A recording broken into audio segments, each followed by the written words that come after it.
Okay, so this is part three, my conversation with Kenny Embry at a conference hosted by the Excellence in Leadership Institute. And Kenny is going to start to answer our questions about leadership and communication now. You are listening to The Leadersmith, Darren Gerdes. With my podcast, I had no idea that anybody would be interested in parenting. Honestly, my avatar for my podcast is my 17-year-old son. And I was thinking that the guy who was going to be talking to me would be talking about it from a teenage perspective. Fits my avatar perfectly. Mm-hmm. He didn't. Explain avatar, because I'm not sure Sure. that everybody understands what that is. I track with you, but this is a very specialized marketing term. Yeah. In my podcast, Balancing the Christian Life, I basically explore certain topics in Christianity. And the person that I'm really talking to is my 17-year-old son, Jake. Although, to be fair, he has not listened to any of my podcasts, including the ones he's been on. So, I mean, but that said, the beauty of having an avatar, it means I can answer the question really quickly. Do I need to explain this or do I not need to explain this? Yeah. If my son Jake understands it, then I don't need to explain it. If he doesn't, then I do. And it also helps me pick what language I'm using. It helps me figure out what concepts I probably ought to be tackling. But again, I wanted to take this idea of teenage Christianity from a teenage perspective. The guy that I was talking to, Phil Robertson, he's a camp counselor. He runs a Christian camp, and he was much more. He said, and I was so the thing that I wanted to come after him was what's wrong with these teens today, and he was, well, let me tell you what's wrong with these teens. It's their parents. We have nobody who's willing to raise their children, and I was just like, oh, and so I was like, okay, I guess this is the way we're going. So anyway, I apologize for going on that rabbit hole. That's good, because that avatar thing is something that everybody needs to be thinking about, regardless of where they are in business. So let's say you are selling your product. So I'm looking at somebody here. I'm thinking they're selling career solutions. They're going to be trying to help them get a new job or work on their resume. They got to know about the kind of person that they have in mind, a picture of the kind of person that would want those solutions. It's not Granny and it's not my 5-year-old, right? You've got to understand, hey, they're probably about 30, they're underemployed, they have, right? It could be male or female, that's okay. But as long as you understand who your target is, now you can speak to them effectively. Where if it's just everybody, if your target is everyone, it's no one. Right. That's exactly right. And one of the things, again, I love that I've chosen Jake, because I don't have to define those characteristics. Jake's defined those characteristics for me. And I don't have to second guess, because I would fill in blanks. I would have the material and I'd say, okay, that fits, because my avatar is somebody I can just make up. No, Jake is not. I know what Jake's interested in, what he's not interested in. So that, if you're targeting everyone, you're targeting no one. That's exactly right. Yeah, that's awesome. Tell me about persuasion strategies. How do you? What are your, like? If you could give me the 3 or 5 best tips for persuading an audience. Well, one of the most powerful ones is both use emotions and logic. That phrase that pays. I would absolutely talk about that all day long. But another thing is, if you're asking for something controversial, start with a bigger ask first. Okay. People don't like saying no. So when they are, okay, Darren, will you give me $1,000 to help my podcast? How about I help you? I want to help you, man. I don't know that I have $1,000, but how can I help you? I want to do bingo. Would you be a guest for the next 3 episodes? Sure. Yeah. Okay, there you go. And if I would have started with, Darren, could you be a guest on the next 3 episodes? I don't know that he would have said yes. Well, you might have. I don't know that he would have said yes, because that's anything. Sure. I've already done one, right? I know you have it. It went over very well. If you have, and kids figured this out a long time ago. The second thing that you ask for is actually the thing you want. So ask for the big thing first, and then ask for the smaller thing, which sounds more reasonable, because you just framed it that way. My 5-year-old did that to me last week about dessert. That makes sense. That's it Yeah. in a personal context. The other thing that stories, narratives persuade better than just about anything else. Yeah. So I mean, um, so for example, the immigration debate. That is a great debate when you have an immigration story to tell. Okay. And that I mean, or the feed the hungry children. Those commercials work when they show starving children. Yeah. And they tell the story of not all of them, just one or two of them. And by the way, one of the things that happens with all of us is we would much rather make a lot of difference with one person than a Yeah. very little difference with a lot of I people. was just about to ask you to talk about, you don't talk about the big statistics. You talk about, No, you know, Emma who's starving because she doesn't have whatever, and it's just that one personal account. So you zoom emotions. in. That's exactly right. You get them, wait for it, emotionally involved in one story, Hmm. and then tell them this story is basically representative of. Yeah. And now you might not be helping Emma, but you're helping somebody who has a very similar story to Emma. Gotcha. And that is extremely persuasive. Okay. And by the way, if you want to kind of seal the deal, now give me the statistics behind starvation in those countries. Yeah. Now you've got the emotions locked in and you've got the logic locked in. Oh, When you've that's, got yeah, that's good. when you've got both of those locked in, you've got a much better chance at getting an action. If you just involve them emotionally, you know what? That commercial was made several years ago. Emma's fine. We don't. There's no logic there. There's nothing anchoring me to the narrative. Does it make sense? Yeah, it does. As you were talking, I was thinking there's so much overlap between what I explain to my students in class when we're just talking about leadership and what you were just talking about here. Yeah. And now I know the topic was kind of leadership-ishy, so maybe you would massage it a little bit, but there's so Yeah. much. Why is it that leadership is so often linked with excellent communication skills? What's going on there? Well, because people who can form coherent ideas. Jordan Peterson is one. He wrote 12 Rules for Life, and he's one of my favorite authors.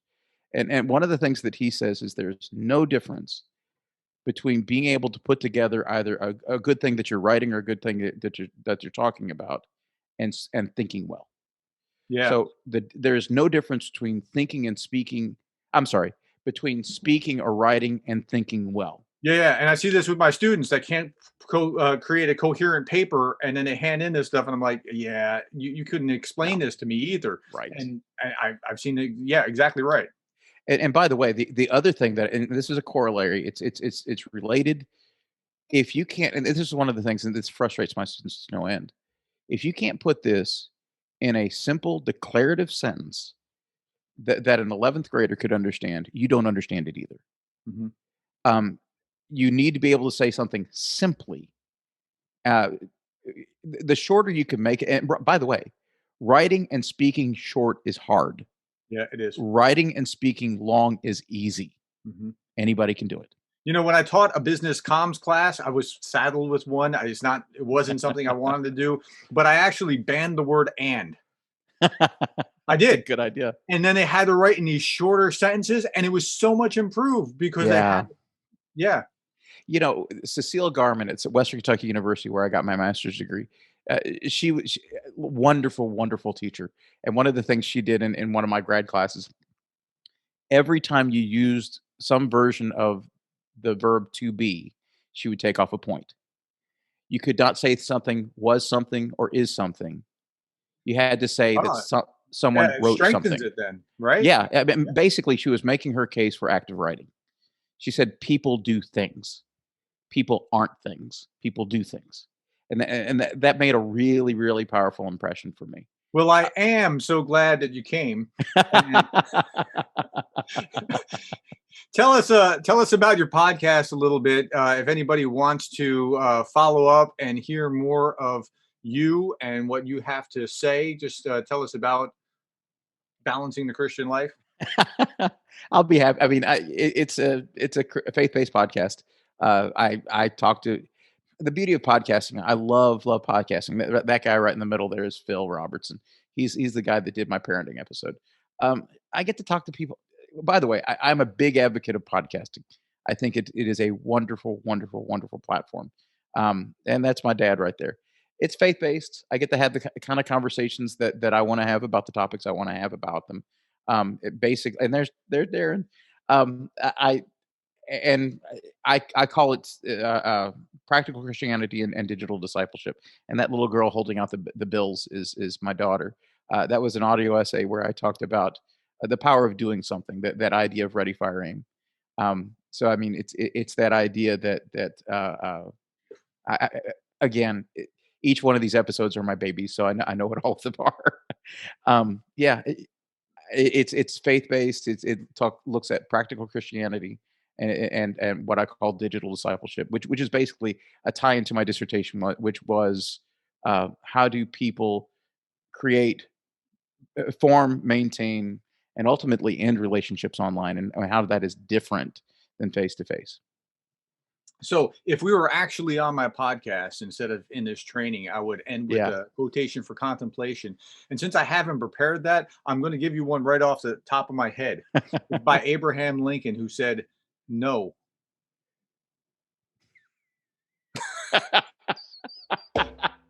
You know, Is that No, I'm pretty sure he said it somewhere. I was about to is say, that with a K? I can't prove it.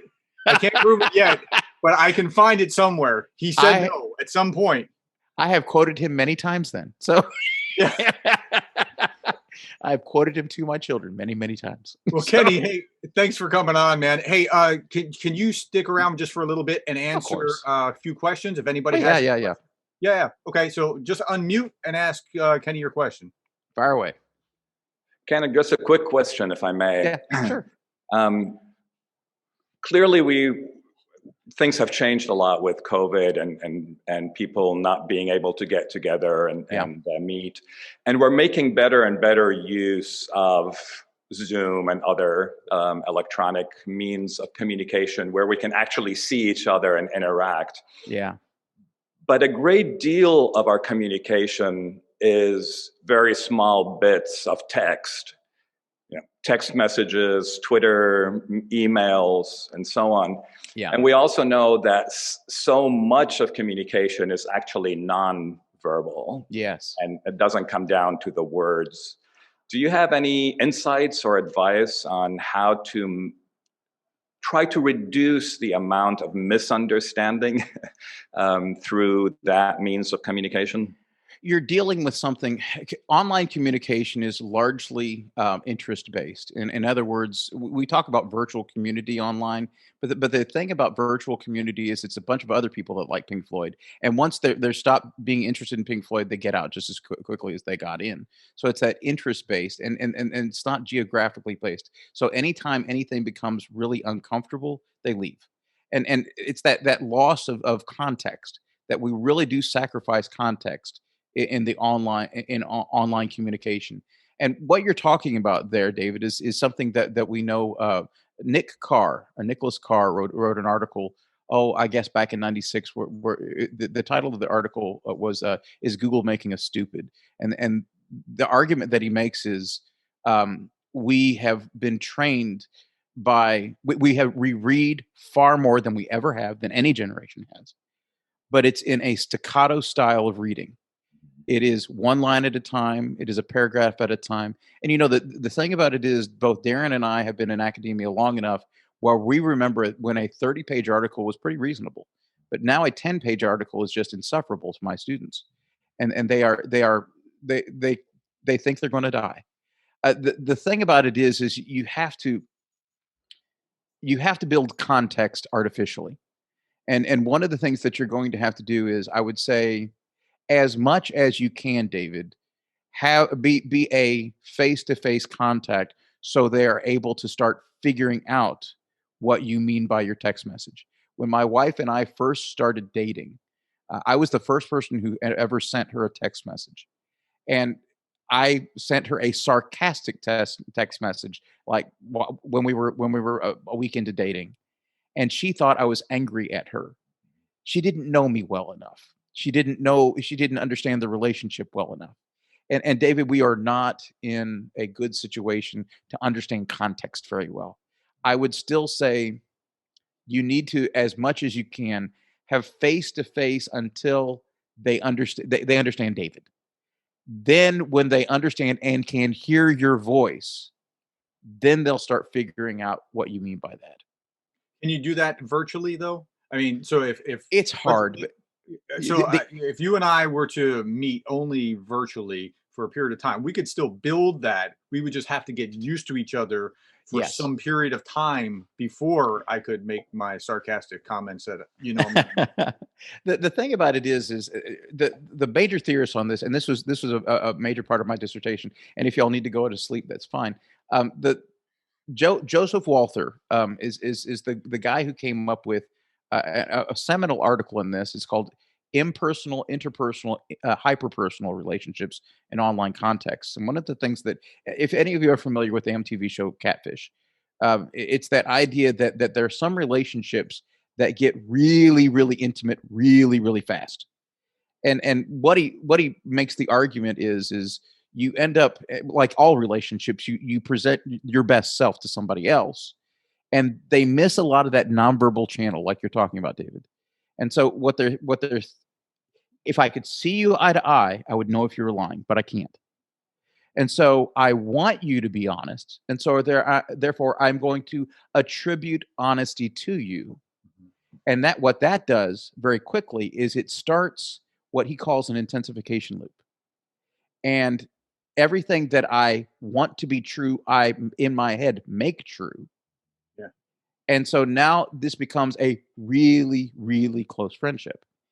His argument for impersonal, I am impersonal relationships is that that's the vast majority of relationships you have online. By the way, I would count the guy who fills your Amazon orders having a relationship with you. Do you know him really? No. But I mean, he's doing something for you. And then the interpersonal, and that's where he talks about sips. That you have to basically sip through a relationship, not zip, but sip through a relationship and start picking up on the nuances of what they mean. And that's where you start figuring out if it's online only, are they sarcastic or are they serious? And that takes longer online. The hyperpersonal relationships. And by the way, I don't think that hyperpersonal relationships are fake relationships. I think in some cases that elevated sense of intimacy is accurate. I find that hyper personal. Hyperpersonal. It's where it's an online relationship that is often missing that nonverbal channel. And what they do is, again, you put out you put your best foot forward, and so you're not saying I'm a slob, and they're not seeing that you're a slob either. So they start filling in the parts of it that they want to be true, and they're giving you that attribution. Okay, Darren's obviously not a slob because he hasn't offered that. So I'm going to just assume that he's not one. And okay, Darren's not a slob, and I need him to be somebody who's very sympathetic. So therefore, he is sympathetic. So this is like the stuff that infatuation's made of. It is, but one of the other things that I would say is, and this is one of the things that I talk about sometimes in this digital discipleship. So many of the relationships that we have are relationships where a deep level of intimacy is not needed. Mhm. One of my favorite professors died of pancreatic cancer probably a dozen years ago. And one of the things that I heard through the grapevine was that he had an online support group of other people who had pancreatic cancer. Were they friends or were they not? Because they never met in the same room. My argument would be absolutely they're friends. Why?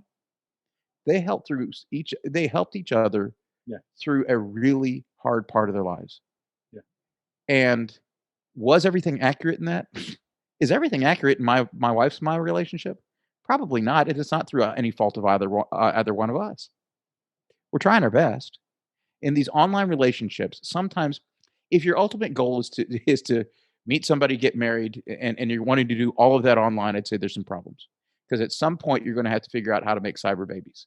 But the if you're not interested in that, and by the way, that's the vast majority of relationships that you have. If that's not the ultimate goal, then probably most of the things you can do online are good enough. Yeah. So anyway, does that answer your question? Other questions? They're scared now. Yeah. No, just soaking it all in. Thank you for sharing such wonderful information.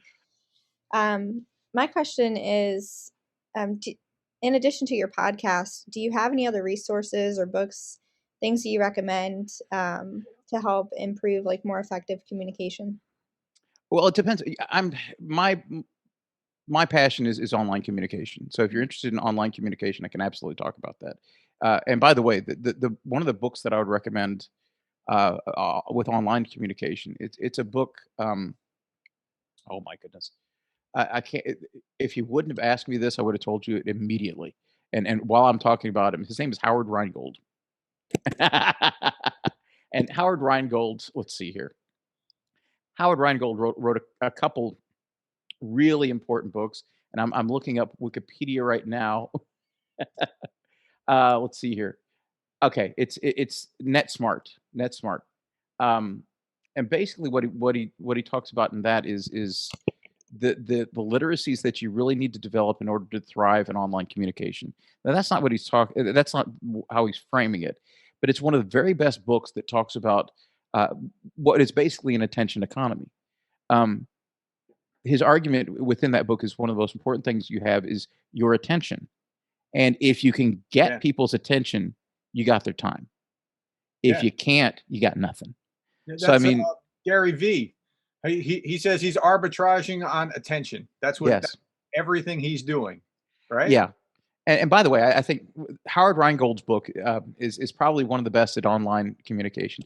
If you're interested in persuasion, Robert Cialdini, Cialdini, Robert Cialdini has probably one of the very best series. It's The Power of Influence.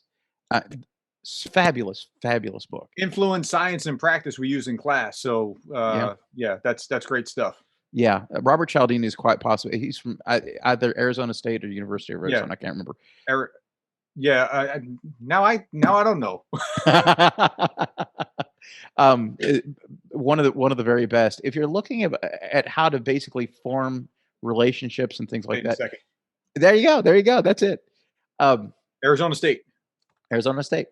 So I mean, Robert Cialdini is really good on persuasion. I wrote a book on persuasion from a biblical point of view.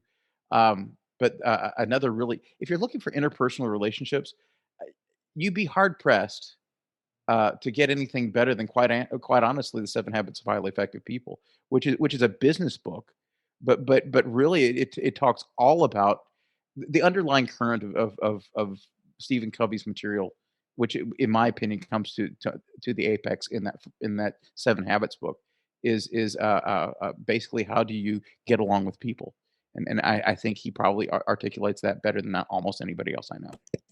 Mm-hmm. Okay. Those are great. Yeah, I'm actually reading that one right now. I have another question, if I can. There you go. I've got answers. One more question, so go ahead. Well, I don't want to take anyone else's. I don't want to be a question hog. So if someone else has a question, no, Go dear. for it. Go for it. Go ahead. I'm giving you permission. Go. So in this current climate that we're in, there's a lot of like suppression of free speech, a lot of political correctness. Yeah. What is the best advice that you have on how to communicate in a way that reaches people without being offensive or too careful, but still being honest and authentic? Great. Yeah. No, I think that's great. Think about it this way. What would you say? Brittany, are you married? I am, yes. Okay. How would you approach your husband or wife or whatever? How would you approach your spouse? I don't really think about it. I don't know. We have a very so before we ever got married, he's in the military and he deployed. So our only form of communication was to talk. That was our only time together. So we really drilled down on how we communicate with one another and how to communicate effectively. Yeah. So we're just really open and honest. So I communicate with him differently probably than I do with. Does he feel threatened when you ask him hard questions? No, I don't think so. I don't think so either. How did you get there? By asking hard questions. No, let me go ahead and put some words in your mouth because I'm a professor. I try to take my students there. You loved him. You loved him first. Mm-hmm. You were somebody that said, this is a safe place to have disagreement. This is a safe place to ask questions. This is a safe place to not know answers. One of the things that Darren and I have talked about this as well. One of the things that I tell anybody who's getting into education, as soon as you can, fall in love in a non-creepy way with your students. Yeah. Once you fall in love with your students, they will give you permission to start asking hard questions and coming up with things that are controversial, quite honestly. Because one of the things, and I was talking to this with my students the other day, like the Me Too movement. The Me Too movement was extremely powerful, and it got some really big scumbags out of there. But there were some people that amazingly lied, and there was a backlash against the Me Too movement as well. And my question to my students was, okay, how do you moderate for this effect? Because I think the initial impulse was absolutely 100% correct, but do you all see how this could be abused as well? Yeah. And that's a question you cannot ask people who do not love you. Do you see that? Mm-hmm. Because once they think, oh, Dr. Embry, he hates women. I've just lost. I've just lost. Yeah. I want to add to what you just said. I was talking to, this is the godfather of my children, right? He was a teacher across the hall from where I was teaching 20 years ago. He taught me, and I credited him with the greatest leadership lesson I ever learned as a teacher, and that is this. He told me one time, "You're not teaching subjects, you're teaching students. You're teaching people," and it changed my mindset radically from I'm trying to impart this information to I'm trying to help you. You're the person, right? Yeah. So it changed me from that to this to you, and nothing's been the same ever since. I go to the Church of Christ, and I work at a Catholic institution. I don't agree with the theology of anybody I work with. And that has been such a blessing to me because it means that I start off from a place of disagreement, and I have to figure out how to civilly disagree with everybody I work with. Mm-hmm. And that is a gift. And one of the things that I've learned through hard experience, the beginning of is disagreement. When everybody agrees on everything, nobody learns anything. And so I make that, as much as I can, I make that a foundation of my course. Say that again. The beginning of what? The beginning of knowledge is disagreement. If you, I I love my students. I truly love my students, and I don't agree with any of them on everything. And it's those points of disagreement. I mean, I was having a disagreement. I'm pro-life, as you might expect. I'm pro-life, and there was a girl there that I was arguing with, and arguing is not the right word. She was pro-choice, and I said, you know what? Good. Do you know why? And I said, if you do, I'm fine with that. If you don't, that's where we need to talk. But I've come to a different conclusion, and that's fine. And I'll be happy to talk about what our differences are.